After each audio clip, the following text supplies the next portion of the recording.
People are still outraged over President Trump putting Zelenskyy in his rightful place. And when I say people, I mean Democrats who hate Trump, Democrats who hate America, those who profit off endless wars, and the useful online idiots who will root for a weak America just to stick it to Trump. But meanwhile, over in real America, we the people are cheering. The USA under President Donald J. Trump will not be taken to the cleaners by Zelenskyy, by Europe, by warmongers, or anyone else, and you can take that to the bank. Please don't forget to like, comment, and subscribe to the YouTube channel at Tomi Lahren is Fearless. The show starts now.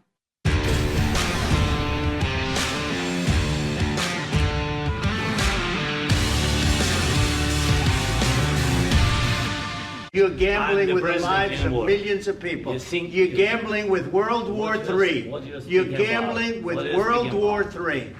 And what you're doing is very disrespectful to the country, this country. That's back to you. Far more than a lot of people said they should have. Have you said thank you once? This entire meeting? No, in this entire meeting, have you said thank you? You went to Pennsylvania and campaigned for the opposition in October. Offer some words of appreciation for the United States of America and the president who's trying to save your country.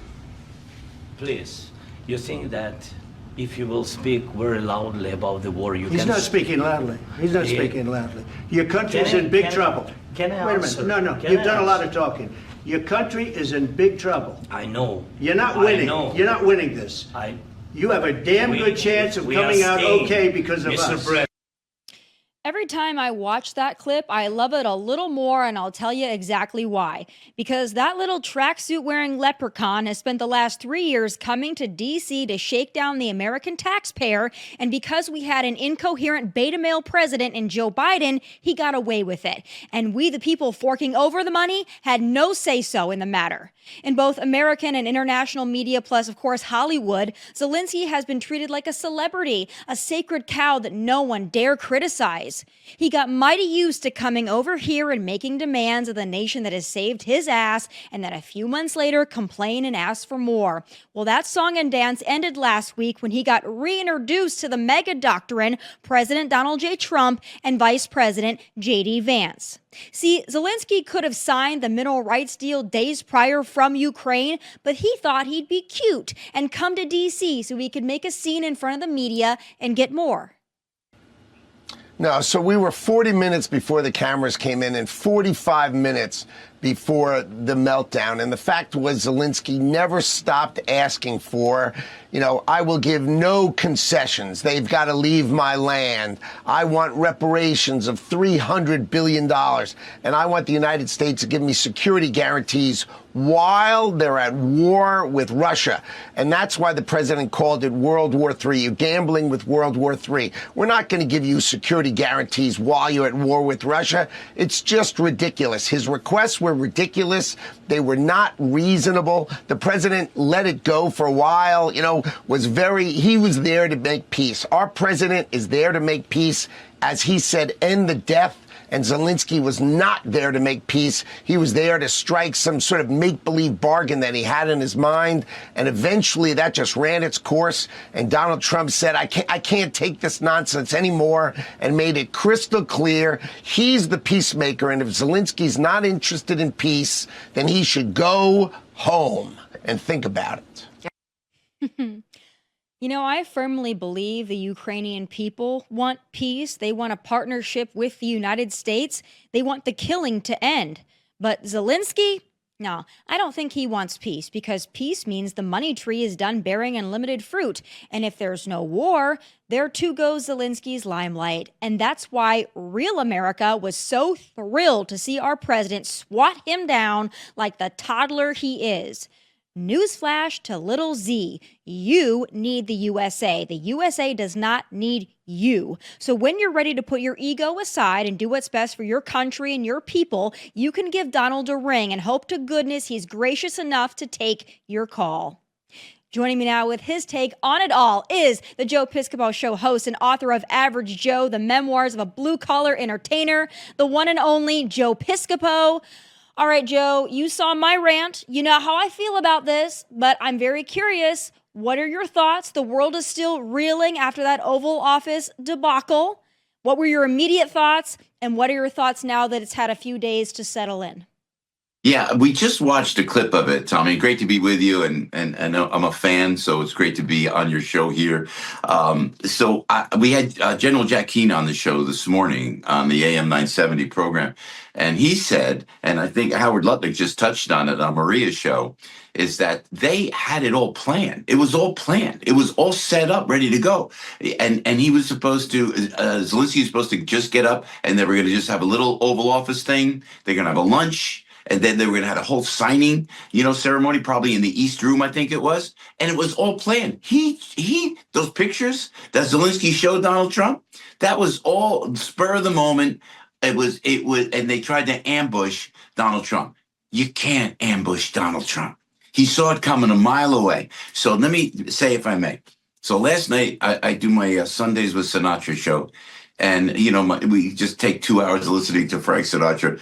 And then I got obsessed with looking and watching the whole press conference. You got to watch the whole thing, not just the 5 minutes where it went off the rails, because it was about almost 50 minutes of going back and forth, Donald Trump keeping his patient, Zelenskyy being just a little weasel, always trying to get in there. He was like an errant child trying to get attention. And you could see Donald Trump, President Trump, he's holding it, man. He was holding it. Tommy, it's fun to watch because I've known him so long. I mean, I've seen him in court with Judge Mershon there, very similar, where President Trump has incredible resolve. They don't think he does, but he does. And he's there.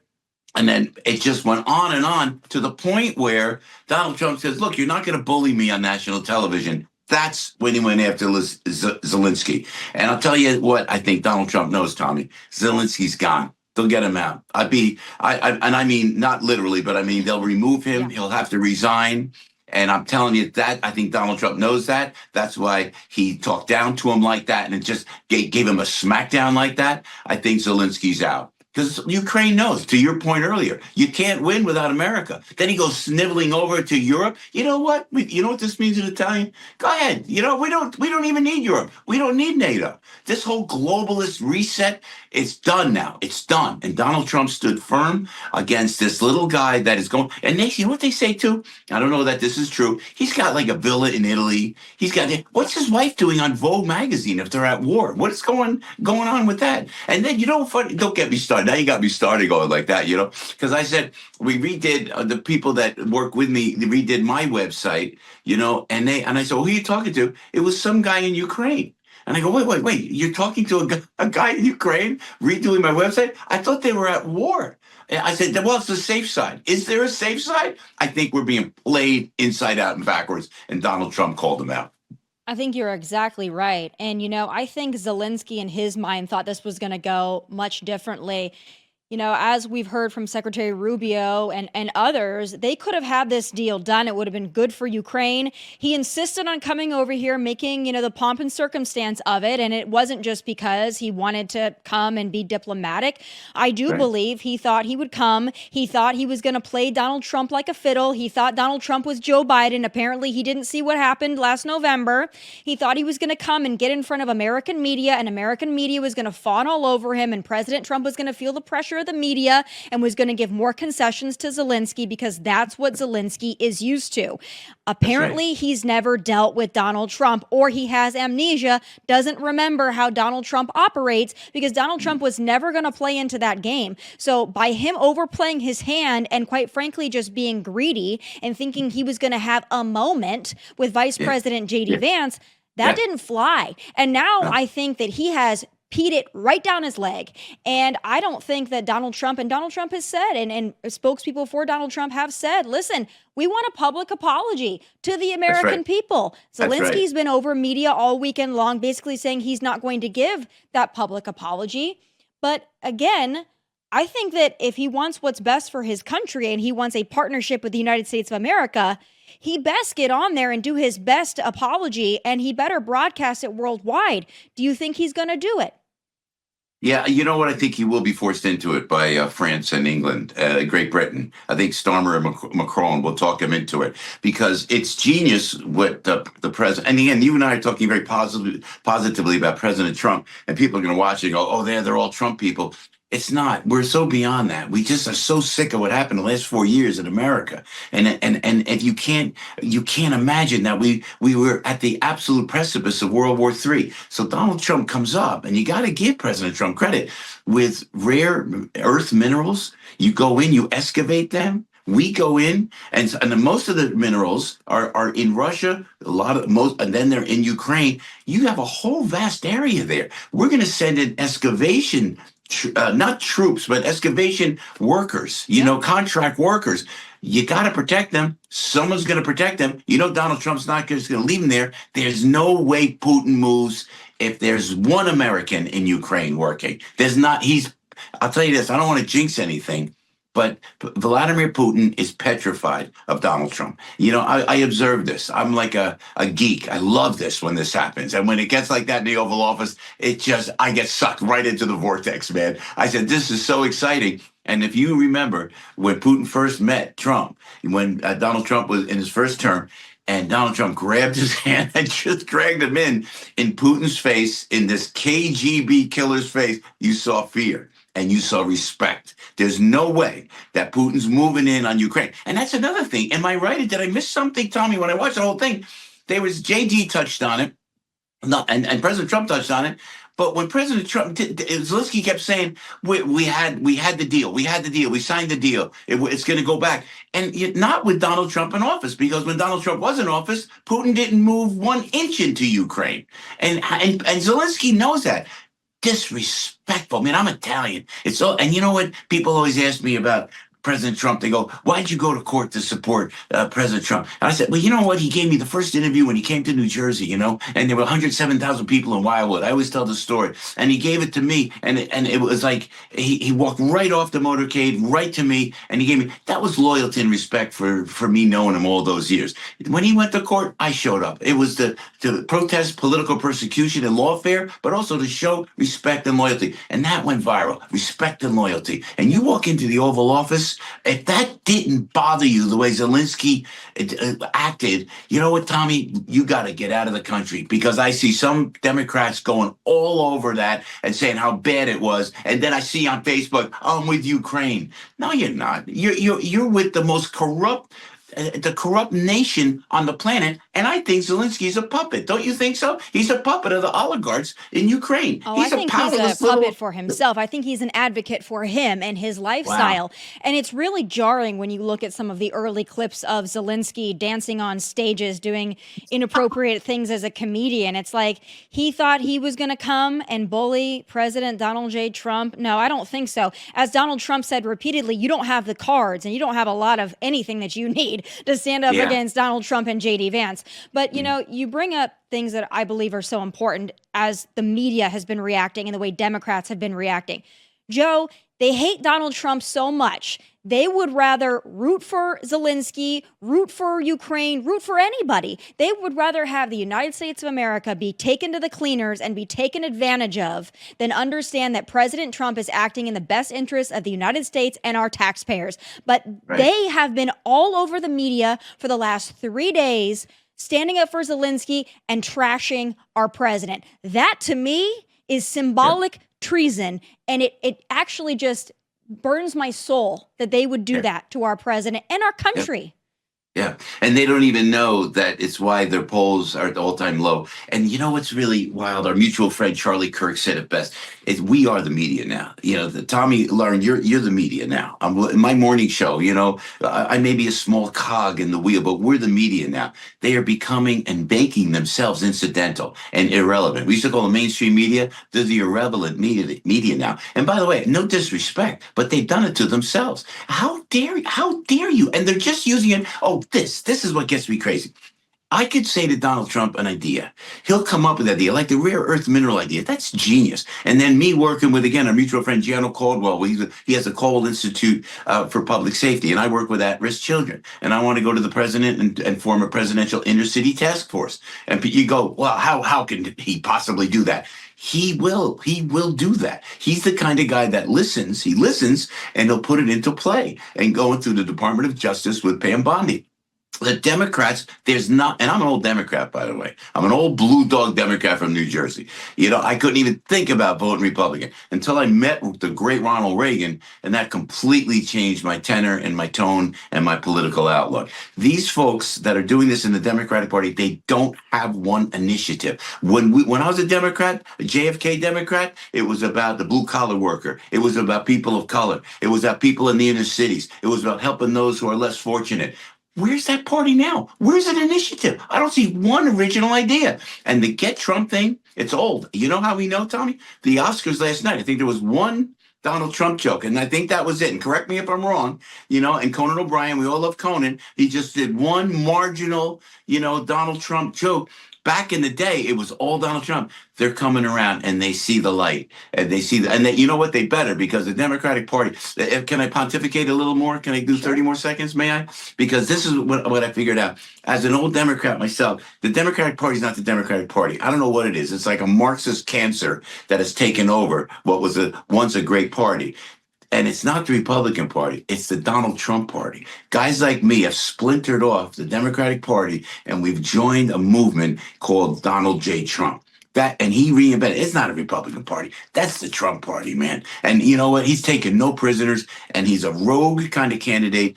And to those of us who are independent, blue dogs, conservatives, we look to Donald Trump to lead the way in this brand new light that he is shining on us. And people got to get a hold of it. I think most people are. But the good thing is, if the Democrats keep it up, Tommy, they'll lose the midterms next. That's what they're going to lose next if they keep this up.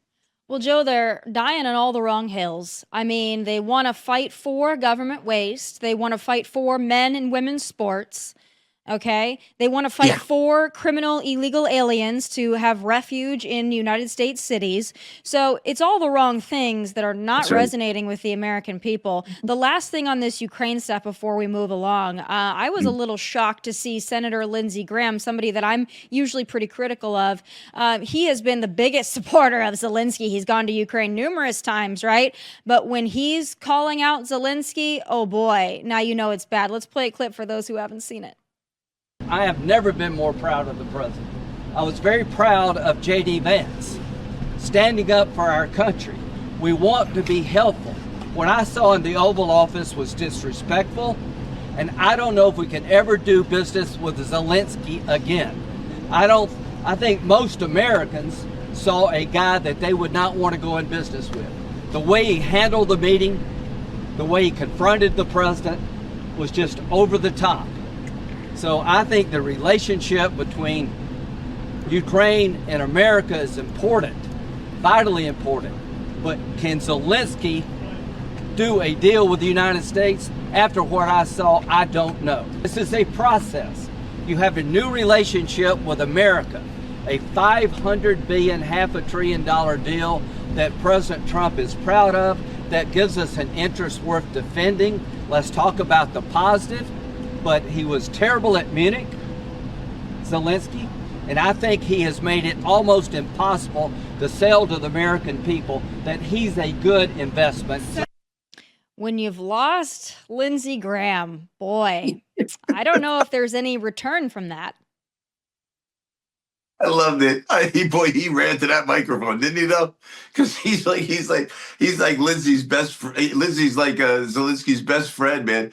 And he ran to that microphone, and it was nice to see him come around. And that tells me this is that Zelensky's out.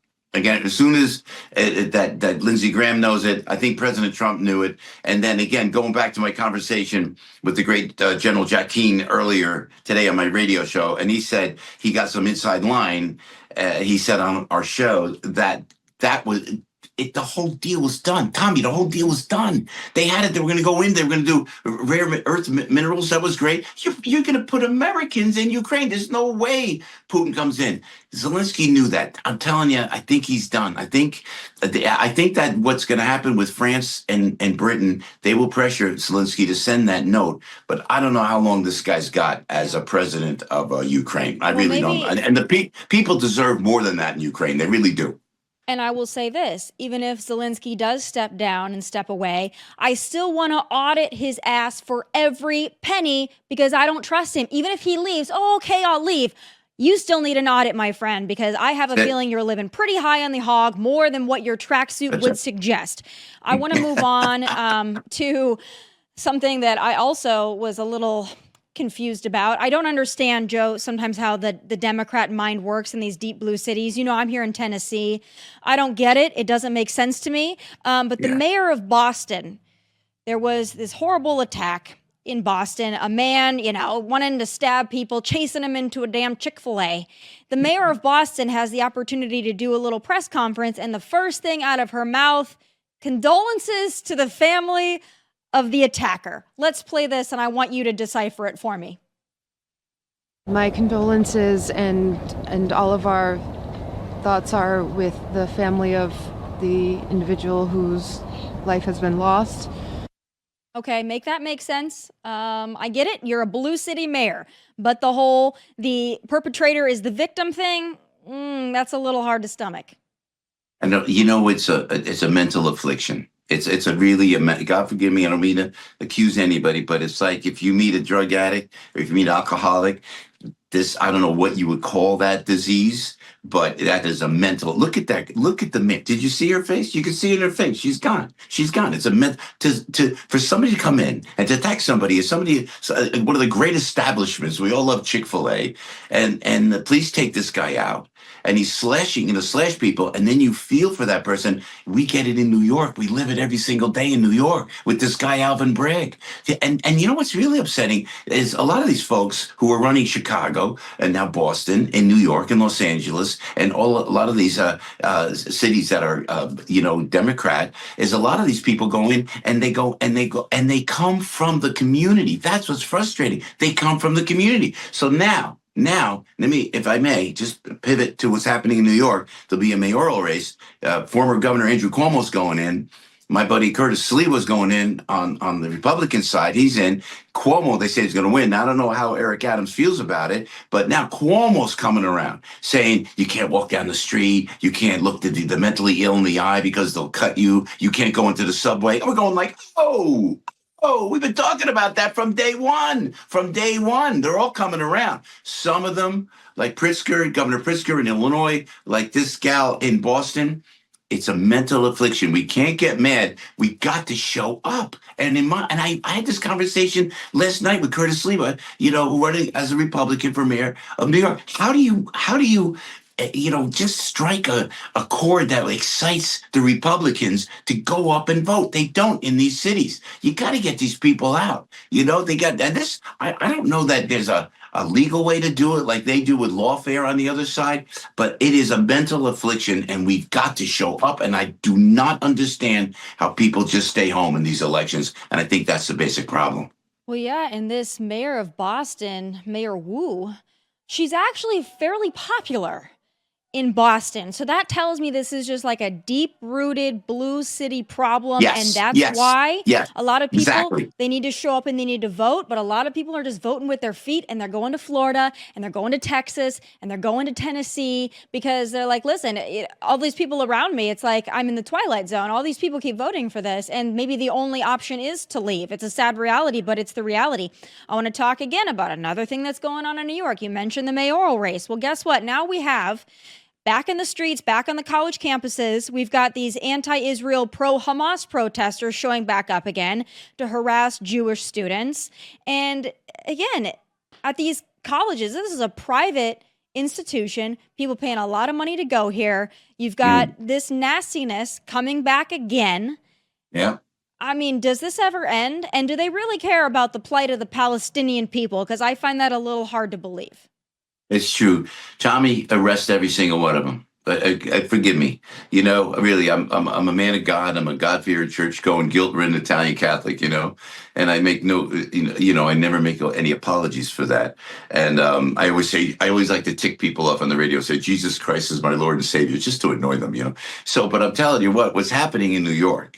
And when you think about the Jewish community that has done so much to build New York to the city that it once was, and it'll get back, that these people that are protesting in favor of Hamas should be arrested immediately. And Governor Hochul will never make a move. I'm surprised Eric Adams hasn't done it, because Eric's coming around a little bit. You need a mayor to go in there, shut them down. It's treasonous what they're doing. The enemy is within. And by the way, these people are all paid for. They're all paid for. There's people that aren't going to show up, because you ever go and talk to these people on the street, they don't know what they're talking about. You're going to, after you look, you know what I did also? Like I told you earlier on our conversation, when I watched the Zelenskyy Donald Trump thing, I get, something wrong with me. I find this so fascinating. And then, but I went back, something popped up on my online, Tommy, and it was October 7th, 2023 in Israel.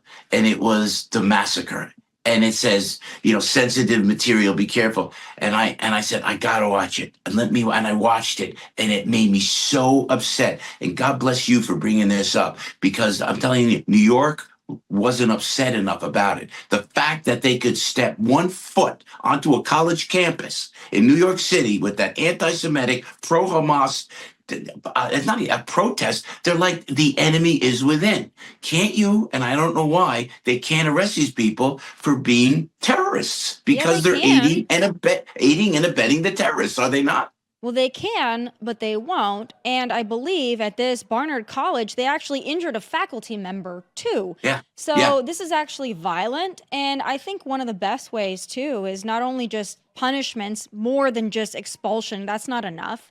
I think that all of these individuals who happen to be foreign citizens that are students here on some kind of an education visa, take the visa, send them back home. I think you do that, start making an example out of these people. You want to be here, you want to advocate for terrorism, you want to hate Jews, you want to hate Americans, you can go back to your country. And I think it's as simple as that. I hope they do it. They got a lot of work to do rounding up the illegal aliens, but this should be the next goal. The last thing I want to talk to you about, Joe, because you are far from average, but I want to talk to you about your book. I mean, obviously you've had a historic career. Everybody knows the great Joe Piscopo, but tell me a little bit about your book that's out now.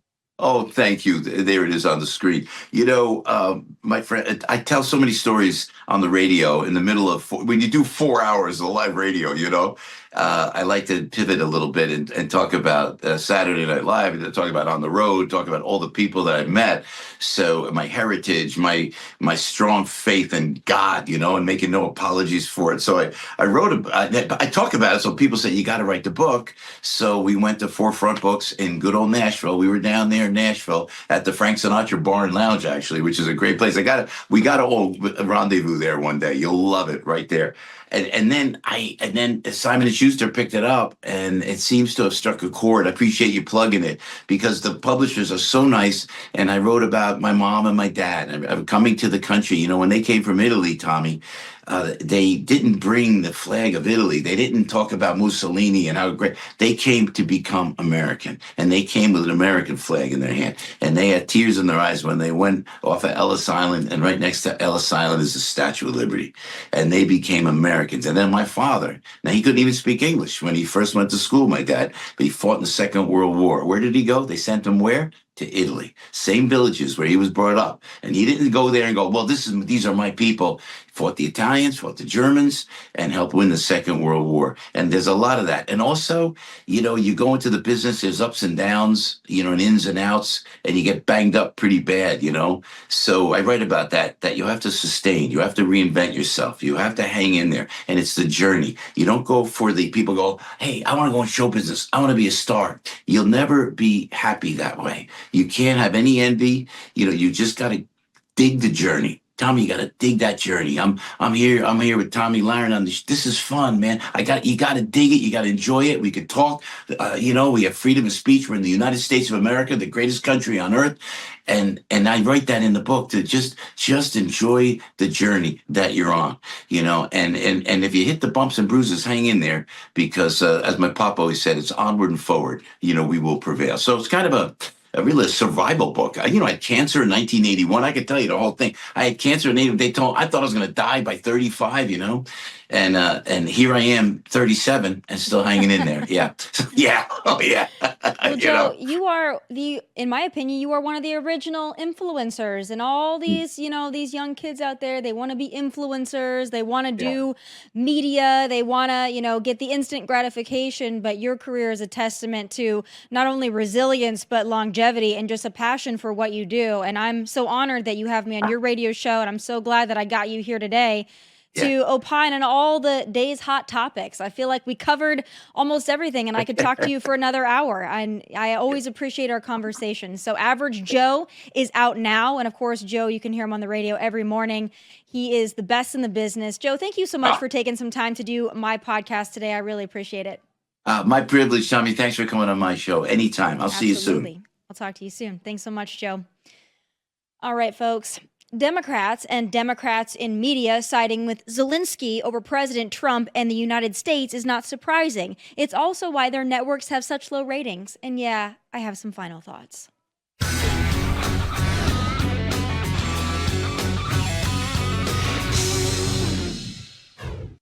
So watching how Democrats, and of course Democrats pretending to be journalists in the media, have reacted to this Zelenskyy tantrum really tells you everything you need to know about them, and also how absolutely and completely disconnected they are from real America. This is what putting the American people first looks like. And he thanked Trump and he thanked Vance for standing up for our nation. And that's what they said. This is the us versus them, that it's America first. That's really because every American I've heard from is embarrassed, including a lot of veterans, completely embarrassed by this draft dodging commander in chief who wants to sell us out to Putin and be Putin's puppet, to this pogue coward vice president who's never even bothered to visit Ukraine.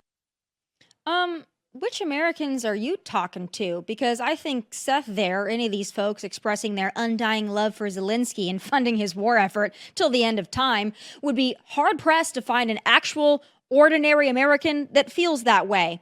Well, except for the very small group of Americans who happen to live in Washington, D.C. and have a vested interest in endless war, or, just hate Donald Trump. And here we go again with the Russia narrative too. How original. Thousands of tweets pouring in saying President Trump is too tough on Zelenskyy, and why is he harder on Zelenskyy than Putin? Cry, wah, wah, wah. I don't know why it's so hard for some of you all to get this very simple concept, so let me just spell it out. The USA is not funding Putin's war. We are bankrolling Zelenskyy. So yeah, Trump is going to be tougher on the one that is taking our money and weapons and demanding it in perpetuity. If not for the very generous U.S. taxpayer, Putin would be tap dancing over the entire frickin' country. So yeah, Zelenskyy is in no position to be making demands and acting like an ungrateful little turd as he comes here to demand more from you and I. And same goes for all of these other world leaders once again tweeting out how they support Zelenskyy. Great. Where have you been the last 3 years? You freaking pay for all of it. Best of luck. The UK is prepared to back this with boots on the ground and planes in the air. Together with others, Europe must do the heavy lifting. But to support peace in our continent and to succeed, this effort must have strong US backing. Up until now, it's pretty pathetic how they're all such big dogs just on X, but when it comes to ponying up the money to fund a war on their own continent, well, it's been crickets. Maybe the tough love from the USA was all they needed to step up. Who knows? That's on them. I hope Europe steps up to help Europe. What a concept. But real America is sick and tired of spilling our blood and treasure around the world and getting nothing in return. Why should we just be expected to do that? Maybe under Joe Biden, but for dang sure not under President Donald Trump. And those are my final thoughts. Please be sure to tune in live tomorrow again at 1 p.m. Eastern. Catch full episodes of this show on Fox Nation whenever you like. Also, please like and subscribe to the YouTube channel at Tomi Lahren is Fearless. From Nashville, God bless and take care. Hey, thanks for watching. If you want more of my hottest takes, must-see conversations, and of course, my final thoughts, click here and make sure you subscribe here so you never miss a beat. I'll be here every weekday, and I hope you'll join me.